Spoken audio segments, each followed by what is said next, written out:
Welcome to another edition of the Litigation Psychology Podcast, brought to you by Courtroom Sciences. Dr. Bill Kanaski coming at you. Before I introduce my guest today, and we're going to go at it on a little UCLA versus UNC. We'll save that for later. I'm certainly going to win that argument on a couple levels. I think I'm going to lose on a couple too, but we'll get into that later. I'm going to go right into my rant. There's a conspiracy going on in my house. I have interrogated my entire family. Now let me set this up. The greatest thing in the world, okay, is the Reese's peanut butter cups stored in the freezer. Okay, great. It's the greatest thing in the world. Okay, my wife buys them for me, puts them in the freezer, and mysteriously have been, let's just say, the stash has been depleted at a very high rate. Now, I only eat one of these a night. I eat one after my dinner. I love it every evening. And I've been going into the freezer and noticing these things have been disappearing at a very alarming rate. So I cross-examined, cornered first, and then cross-examined my entire family. Wife innocent, she doesn't eat any of that. So I got the two boys. They completely blamed each other. And then it turns out that their friends have been sneaking in the freezer and stealing my Reese's, my frozen Reese's. And then I found I did a full examination of bedrooms. I found wrappers. I have all the evidence. Okay, so I have got all the guilty pleas entered. I have to figure out what the punishment for this is going to be. But there's one thing you're going to do. You can do a lot of stuff to me. Okay, if you steal my Reese's, my frozen Reese's, we're going to have serious problems in this household or any place else. Just throwing that out there for everybody. I've gotten to the bottom of this. I'm saying I was very upset this week. Let me bring in my guest. And Brian, I'm going to try not to butcher your name. Brian Agahani? Brian Agakani. Agakani. I was close. We'll just go with Brian because your last name, my last name gets butchered constantly. It's never spelled right or said right. Brian is from the Borden Summer firm out in Los Angeles. We met recently at a seminar when I was out in LA. And Brian's a trial attorney. He's a trial attorney in civil litigation, and he helps defendants on a wide array of cases. And we're looking forward to talking with him today. Brian, welcome to the show. Thanks for having me, Bill. We might have some longer, complicated last names, but we have short first names that are easy with a B. So just Brian and Bill. Let's go with that. Brian, and by the way, no one names their kids Brian and Bill. See, they're very strong names, Brian. See, now you're getting these kids with the very weak first names. In fact, their first names are actually last names, like Cooper, Parker. I mean, these are not real names. I don't know where that happened, but the Bills, the Bryans, the Michaels, the Joes, they're obsolete, and it's disappointing. Shorter with emphasis, and Brian and Bill almost sounds like a buddy cop show, right? Exactly. Exactly. So the first question I have for you before we jump into our core topic, I love asking this question to every guest is what in the world got you into litigation? And was Brian going to be maybe a physician or a physicist or a pharmacist, but somehow you kind of ended up in law? And don't tell me because I've had like 4 guests that say, oh, I wanted to be a trial attorney since I was 5 years old. I'm like, come on, that cannot be true. You have no life if that's true. Brian, where did it all start? Well, for starters, I wasn't tall enough to make the NBA, so That was out. That was out. That was my original goal, was to be in the NBA. I love basketball.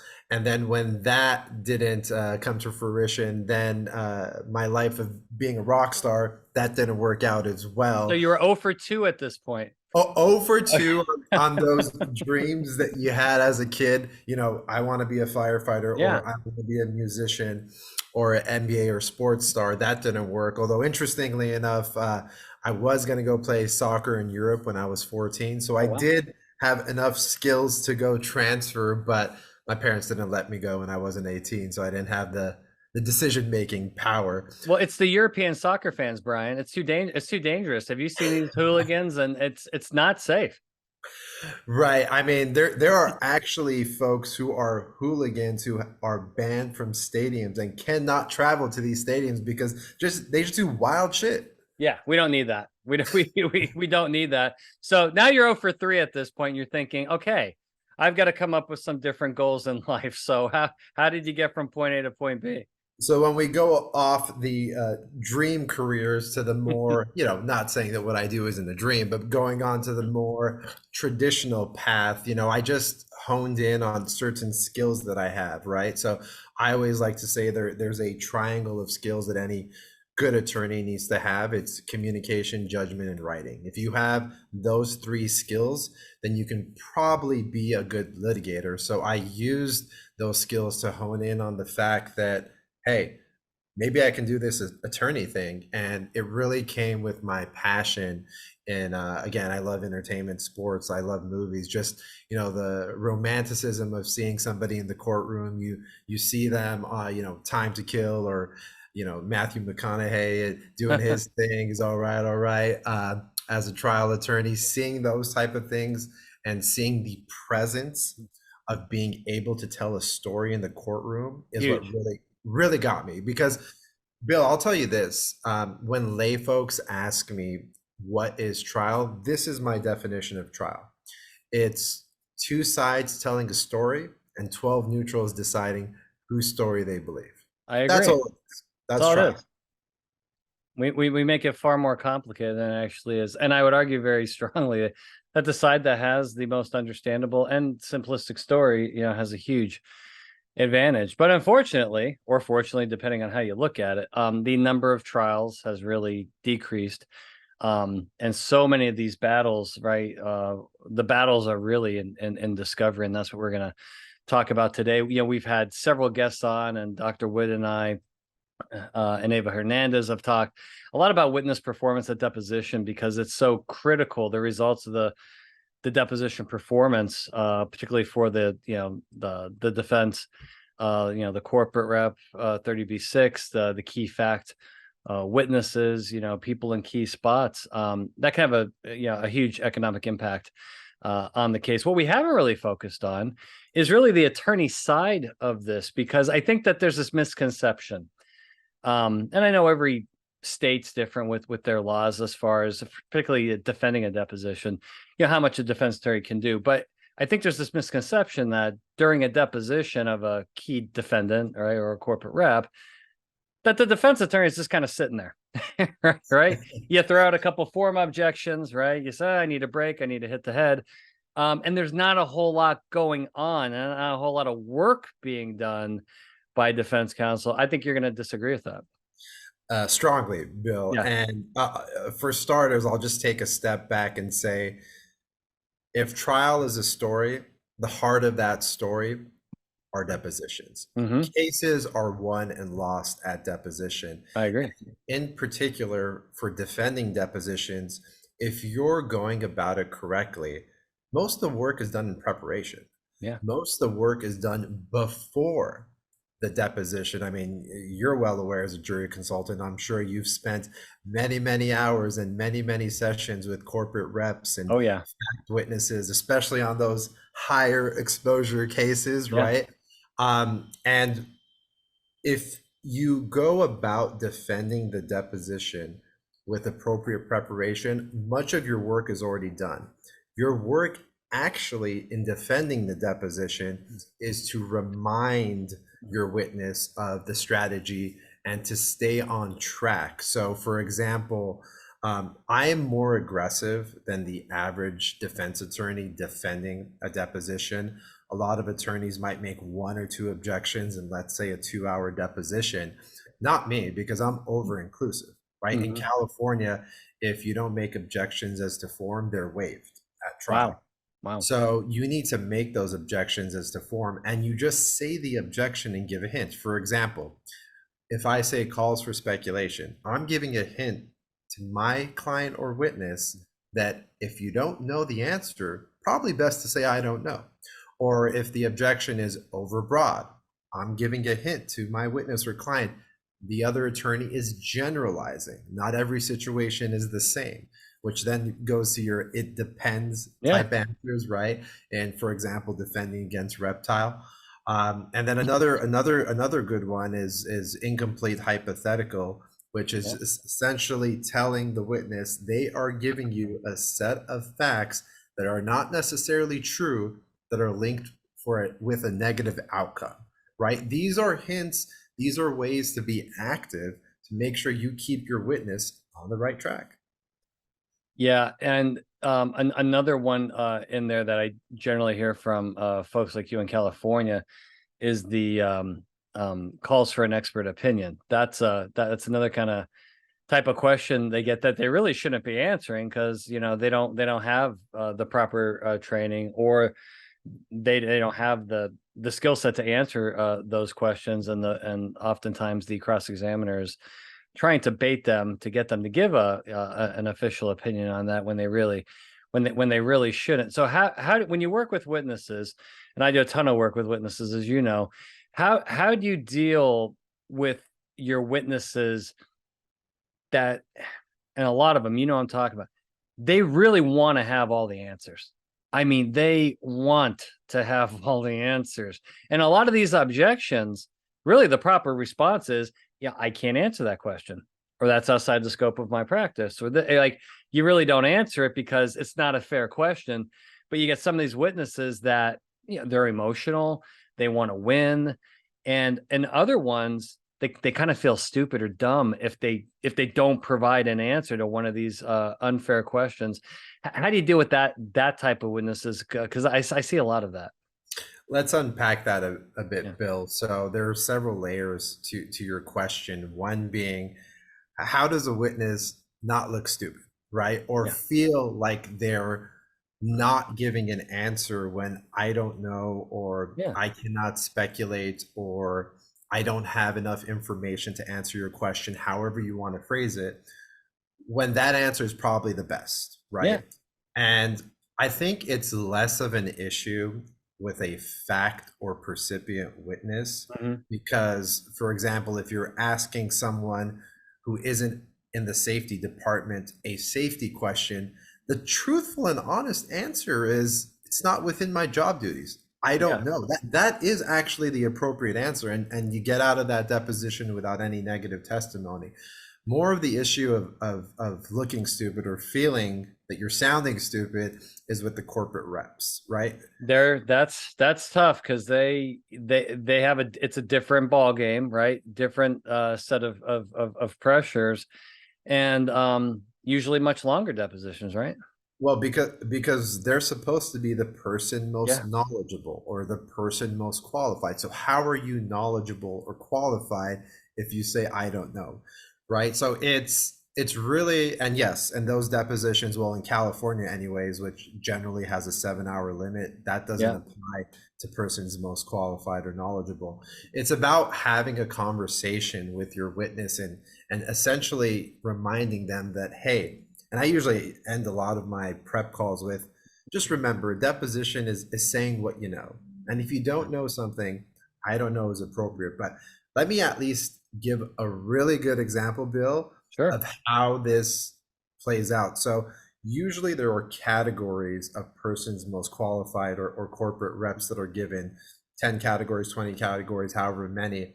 But not every category applies, and the other side tries to make it seem like it does. So it's Yeah. getting them to understand that really either the answer is doesn't apply, somebody doesn't exist, or I don't know. For example, if somebody came into our office, experienced the slip and fall, and then sued my law firm, and the other side noticed a category of those in the law firm most qualified or knowledgeable to discuss the maintenance or housekeeping of the law firm.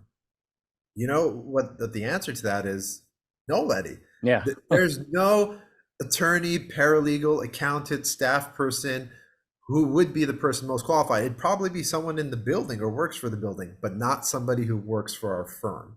So that's an example that I give. And once I give that example, then it's more likely the corporate rep will really understand where we're coming from. Yeah. Now, back to still on defending depositions of your clients. I've seen more and more of plaintiff attorneys mostly really kind of pushing the ethical limits in what they're doing at deposition. Purposefully asking insulting questions, for example, right? Or kind of going over the top with the table pounding and the making faces, which is obviously totally designed to get the witness to go into survival, fight or flight, amygdala hijack mode, and either get really nervous and lose their mind, or get defensive and aggressive and start arguing. Either way, you're going to be in trouble if any of your witnesses do that. How do you deal with that? Well, first of all, how do you prepare? I know how I prepare my witnesses for that. But then during the actual deposition, I work with defense attorneys every week, and a lot of them essentially say, counsel, I'm going to yank my witness out of here. I'm going to end the deposition if you keep this bullshit up, all that stuff. How do you personally handle that? Because I see more and more of it. Well, I think it's a good point, Bill, and I think I've heard you say this before too. Typically, keep in mind who's on the other side, because they're either going to start with oil or vinegar, right? So they're either going to butter you up and throw you softballs and try to be your friend, or they're going to come more aggressively and try to intimidate you into giving your answer, right? Because at the end of the day, if 5 times in a row you say safety's one of the values we have, that's not how it works in our industry. There's no ranked order. But then the 5th or 6th time you say, safety is the most important thing no matter what, nobody cares about the 5 times before. Exactly. Right? Because they think that's the truth, when in fact it's not. So how you handle that is really by, I think, again, in the preparation, advising your client who's on the other side, right? It's knowing your opponent, right? And I think that's one of the most important things you can do. So before every deposition, I understand who's on the other side, and I kind of give my witness a heads up. I say, this attorney's more aggressive, they're going to try to make you feel bad, or this attorney's going to throw you some softballs to be your friend. But at the end of the day, it's all about sticking to your guns. And it all happens. We'll prep a witness 100 times to say it depends, and then they'll spill the beans in the opposite direction, right? It all happens. But just remember, the best way testimony can be fixed is organically, with the witness saying, I misspoke, that's not what I meant. Or coming off a break and saying, I said something I would like to correct. Or at the very end, if it's your turn to ask questions, you take a break. Review what the questions are and what the answers are with your witness. They come out, they say it. Because if you walk out of that deposition and you did not fix that testimony, you are stuck with it at trial. And I think that needs to happen a little more often. I know defense attorneys typically don't like to ask their witnesses, right? They could talk to their witness at any time. But I think at the end, just a little bit, not going crazy, a little bit of rehabilitation, right? To put some things in context may not be such a bad idea, particularly in certain venues, if that deposition is going to be used at trial. Yeah, and you can limit it, right? Nobody's saying ask your direct examination. 1, 2, 3 questions. That's it. Yeah, make it simple. Now, final question on this topic. I find this one very interesting as well, because I actually had a defense attorney say this to me, and I kind of cringed. But I'm not an attorney. I'm a neuropsychologist. What can I say? I said, hey, what are you doing tomorrow? He's like, I have to go to this co-defendant deposition. It's a waste of my time. I'm just going to sit there, blah, blah, blah, blah, blah. It's not my witness, but I got to be there, right? What can a good strategic defense attorney do when a co-defendant, an important co-defendant, is when their depositions is going, and you're still there representing your client? And I think again, another misconception is, well, if it's not your client, then you're just like this potted plant there at the conference table. But I'm assuming that you can be strategic and aggressive even when it's not your witness being deposed. Pick up the phone and call the other defense attorney. Yeah. Yeah, That we should do that more of is what that. you need to do. I mean, Hmm. especially if it's a case where there isn't a cross complaint and fingers aren't being pointed, Yeah. pick up the phone, call the other defense attorney, figure out what this witness is going to say. Moreover, figure out if this witness is going to say anything adverse to your client, Yeah. and figure out how to deal with it. Easy enough if you have a good relationship with the other side or you're not pointing fingers. You make sure you monitor that, taper it, and make sure you're good at the deposition. You might not even have to ask anything. But if something bad might come out, then Yeah. you've got to prep for it and ask the appropriate questions. And sometimes that's a surprise, and no one likes surprises, but you got to be on your toes in that situation, I imagine. Okay, let's switch gears. So let's get away from defending depositions, and now you're going to be taking depositions, and you can, there's two scenarios here, right? You could be taking the plaintiff or plaintiff fact witnesses. There's three scenarios. Ex plaintiff expert witnesses, or like we just said, it could be an adverse co-defendant who's pointed a bunch of fingers, and now it's game on. So let's start with the plaintiff. I think that in my 21 years of doing this, I know that there's certain cases with certain plaintiffs. You better be damn careful. You better not be a jerk. You better not be on the attack, because that type of case does, if it's a birth injury case, right? Yeah, unless mom was smoking crack in the third trimester, attacking mom who just lost her baby or has a baby with a birth injury, probably not in your best interest, right? But there's plenty of other scenarios where there's, plaintiff culpability, right? Where you can be more aggressive with plaintiffs. How do you plan and strategize when it comes to taking the plaintiff and their, say, family members or friends' depositions? So it begins with having a strategy, right? I cannot tell you, Bill, how many depositions I've seen where an attorney is just asking questions and you can tell they're just crossing off an outline. Yeah. And they're not listening, they're just asking, no strategy in mind. I can tell you within 10 minutes whether there's an actual strategy. Yeah. The way you prepare and strategize for a plaintiff's deposition is by knowing your case, right? It's about knowing the records, both the production records and the subpoenaed records. It's about knowing what witnesses are out there. And it's about understanding what foundational tools there are and being able to attack them. So for example, if a plaintiff makes a wild accusation that your client did X, is there any documentation that supports that? Is there any witness that will support that statement? Because a lot of times, if a plaintiff is going to make a wild claim, I actually like that, because then it makes them less credible without any support, right? So a lot of my process is making I don't rely on outlines very much when I'm taking a deposition. Really, the outline is just there to guide me if I might have a brain fart or I forget what the next step is. But you're really just listening and asking appropriate follow-ups and boxing the witness in, right? I recently had a deposition where I didn't even get to admonitions until hour 2, because the witness said something literally on the second thing I said, and I went and I did all of damages.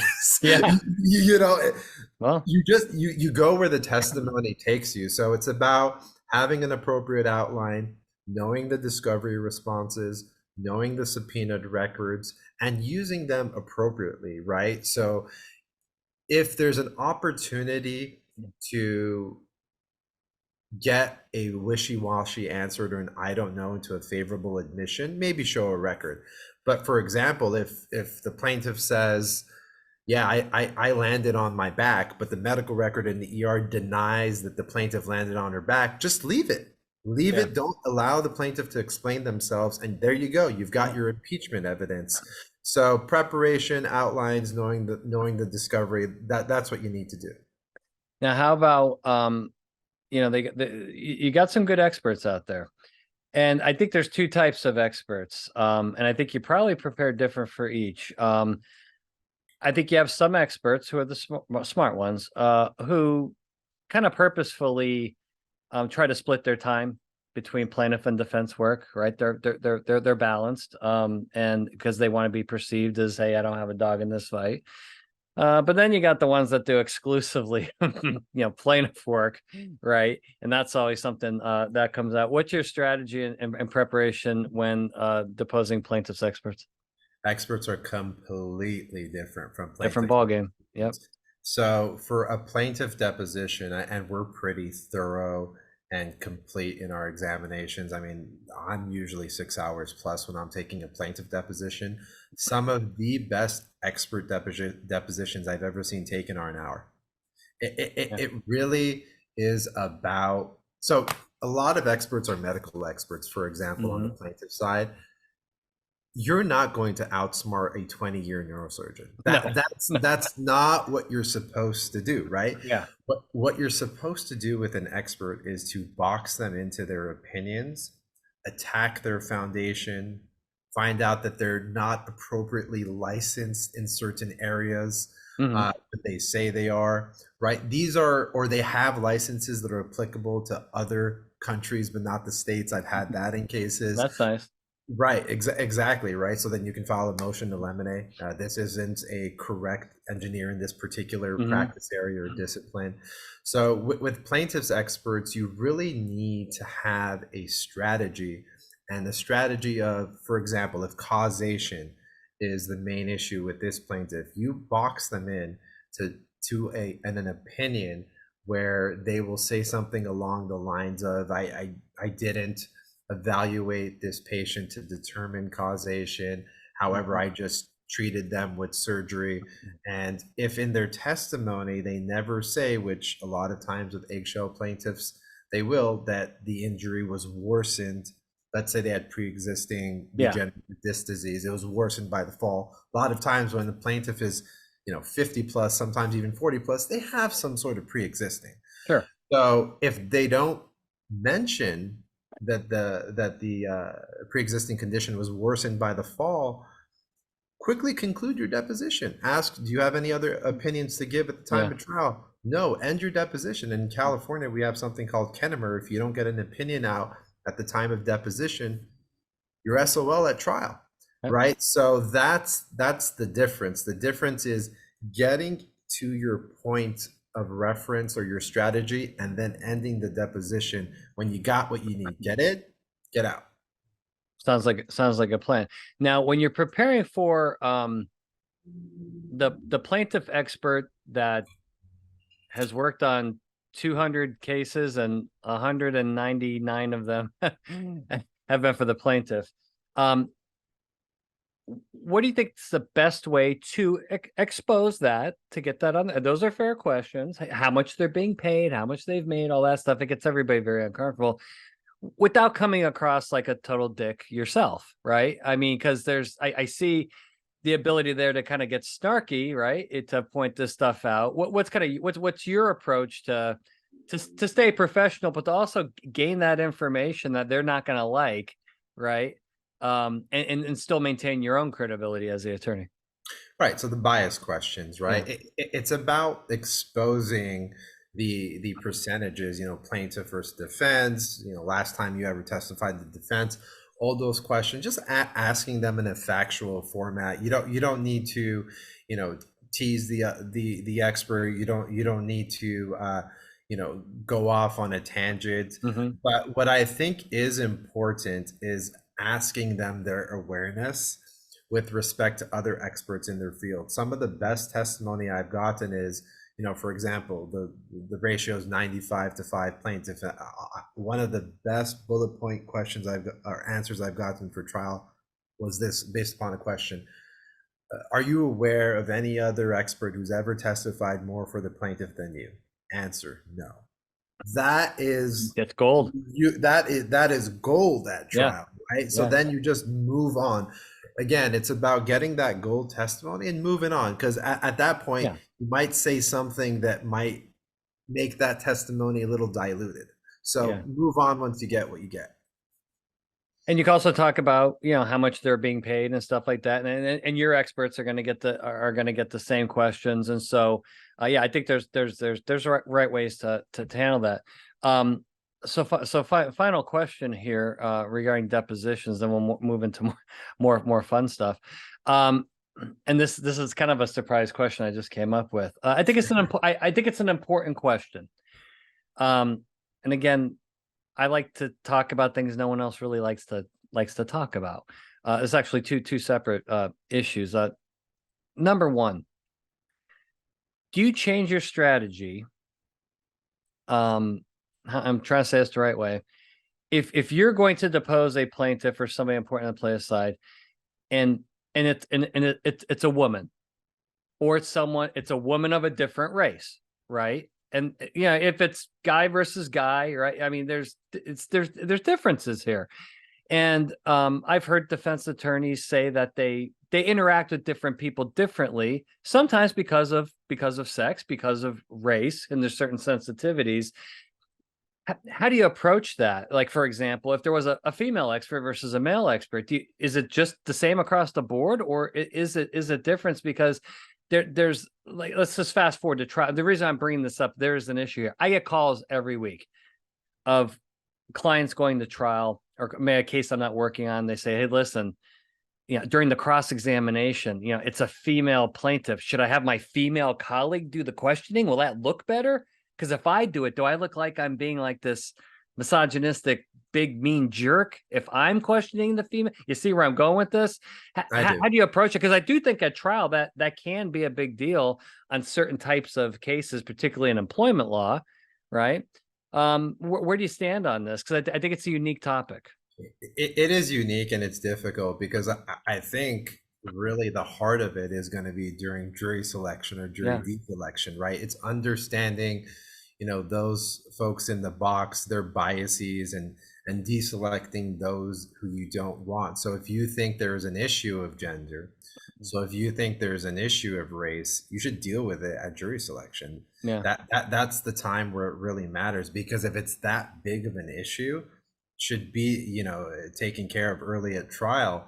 Now, as far as, let's say you get some out but not all, and you have a gender or a race issue, I don't think necessarily that if you're questioning, let's say, a woman, that you have to also have a female attorney because a male attorney might come off. It's not about gender or race. It's about how you come off to the jury, because folks forget, they think that it's just about witness believability and credibility. No. The attorney's likability and credibility is just as important. You could be the greatest attorney in the world. The jury doesn't like you because they think you're rude or obnoxious, they're not going to believe you, right? So I think it's just being a gentle person, being gentle with the witness, not seeming like an asshole, connecting with the jury, being nice to the clerk, being nice to the judge. It all pays off. My cat has joined the. I don't know if you saw my LinkedIn post the other day. My Oreo has joined the podcast. Hi. Oreo is the name of your cat? Or yeah, because she's black and white, and so that is fantastic. She wants to. She did not eat my Reese's, by the way. I was going to ask. No, it definitely wasn't her. You don't want your cat eating chocolate, I can tell you that, or peanut butter. It leaves a very big mess behind. Final question on experts, and this is another. This is not a comfortable question, because I hear a lot of complaining, and I think I agree with it. I hear a lot of defense attorneys say, I'm mad at my client. They won't let me hire the expert I want. They want me to go the cheaper route. And I'm getting put in this terrible position because, the plaintiff's hiring the expert, and I'm hiring somebody, maybe half of this person's qualifications, but they're also half of the rate. How do you talk to your clients about that on important cases? Because I think that's something I've heard a lot of, and I know defense counsel, they want the best for their clients, but when the client's not going to pay for the best expert that's available, that can kind of put you in a bind, maybe, right? It can. I think luckily enough, we've worked with a lot of folks who understand that a lot of times you have to pay a little bit more for the good experts, but at the end of the day, it's going to pay off. And again, it depends on the case, right? If you have a 50K exposure case, you're not going to spend 20K on the world's greatest expert.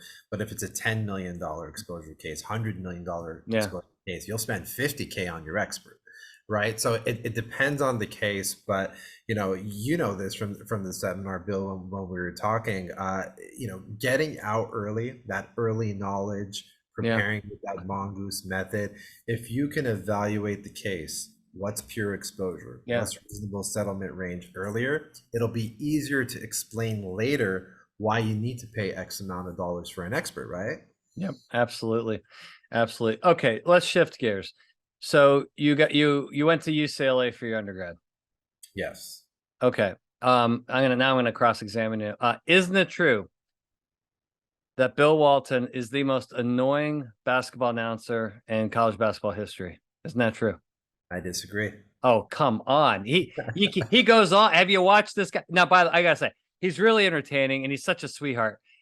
But the game is going on, and he'll be telling some story from 1969, and he kind of goes off on his tangent. He's like the nicest guy in the world, but boy, it kind of makes you wonder. He may not be probably not the most famous UCLA grad, but he's definitely quite the he's quite a trip. Are you a fan of his announcing style? I think Bill he's a hoot, right? I mean, he's really entertaining to listen to, and I just love the old time war stories, right? Like it's just I finished watching Showtime, and those 80 Lakers versus Celtics rivalry games.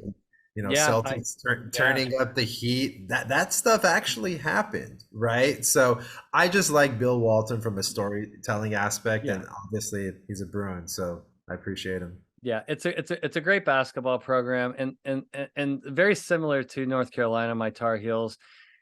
But both of those football programs for both of those schools, that's like they rip your heart out every year because you think this is the year. Like this is the year they're actually going to do something in a different sport than basketball, and then they just shit on you. They just rip your heart out and they just urinate all over it. It's Don't you have like a top 5 quarterback this year in UNC? Yeah, but the problem is I have like the number 157th defense is the problem. So yeah, my guy can put up 42 points a game. The problem is we're giving up 45 points a game. That doesn't work on the scoreboard, Brian. No, you never want to start the second half down 35-3, do you? No, and I say that in every speech.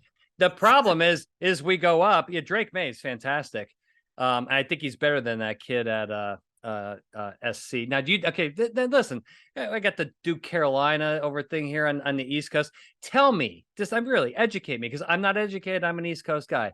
What is the UCLA USC? Right? Is it pure hatred? Is it jealousy? Is it just snootiness? Tell me about this rivalry between these two schools. So the rivalry is interesting. It depends on who you ask, but I think kind of a general consensus is it's not really a hate rivalry. It's more of a who owns this town rivalry. Okay. And it's more localized. So for example, when USC played Texas in that famous, Vince Young, Reggie Bush game, I was actually rooting for SC because on a larger scale, it's Los Angeles versus, Texas, right? California versus Texas. So I want the LA California team to win. But obviously, locally, I'm UCLA all the way. It's really depends on who you ask. But it's here. Hey, I'll put it this way: it's California, Southern California. If your team loses, go to the beach. Okay. Now what? Now I'm desperately dying to know this. What is your opinion of the dissolving, just collapse, whatever you want to call it, of the Pac-12? Pac what? Pac what? Yeah. And are you guys going over to the Big Ten? Is that the deal? I think so. I forget what year, but it's official. It's coming up. It's those TV dollars, right? That's what they're chasing. It's ruining the sport, by the way, in my opinion, along with the NIL money and the transfer portal. So are you going to be taking that trip to East Lansing, Michigan in late early November, mid November? You think you're gonna be taking that trip? Have you been to East No, Lansing? no, and I'm not even going to pivot. It's just no. It's just a flat. Now. Dr. Wood's a huge Spartan fan, and he likes that weather up there. But I don't see UCLA traveling well to the to Columbus, Ohio on November 11th. It might be more. It might be more money for us, but I think those results will be tough. You're sending Southern California Yeah, kids up to the Midwest not away from their happening. families in the cold. Nah, Now, that's tough. funny enough, all the Big Ten people are going to want to go to California for the away games, so they're going to travel well. Well, So you used to live in Chicago, right? You're from the Midwest. 15 years in Chicago. Yeah. How about your Bears? How are we doing this year? They're the worst team in the league, and I said this on an earlier version of the podcast a couple weeks ago. Everybody, and I mean everybody, the head coach, all the assistant coaches, the guy that sells the beer in the stands, he's all of them should be fired. The hot dog guy fired. The parking attendant outside of Soldier Field fired. Every Do we single believe in one of them. Fields? Do we believe in Fields? This is a major argument between me and my friends. I want Fields out. I want to start over. I would love to see the kid from Southern Cal. I would love Drake May, but the Chicago ownership is completely incompetent and not wise, hence their recent decisions. I see them screwing everything up in the draft next year. I mean, in a dream world, they rebuild and they get your UNC guy, right? In a dream world, but I don't see them making good decisions because since 1985, this is where we're at. Okay, final question. I think this is the question. I wrote this down hours ago. I'm waiting for this. All And right. by the way, I'm not losing this argument. I'm just throwing this out there. I'm not losing it. I know what your answer is going to be after the question. Now you're going to be wrong. Okay. 1980s LA Lakers dynasty versus the 1990s Chicago Bulls. Lakers all the way. Oh, come on. Now here, funny enough, there are two Tar Heels involved. 3 Tar Heels. You got Michael Jordan, you got James Worthy, and you got Scott Williams who played for the Bulls. But the Michael Jordan, James Worthy, who did overlap a little bit, but you saw like that passing of the torch, when the Bulls did defeat the Lakers, in one of those first of their 6 champion. You kind of saw the torch being. Well, that's what the '92 Olympics were. It was Bird and Yeah. Magic passing it to Jordan. It's unbelievable, but what a I mean back. But this is back when they actually played the best basketball in the world. Took place in the 80s and early 90s in the NBA. Now I think it's quite frankly unwatchable. Not a big I LeBron agree. fan. I agree with you. I think if I were to say the best 10 years, it was like 85 to 95. That Oh was yeah, the prime NBA. unbelievable.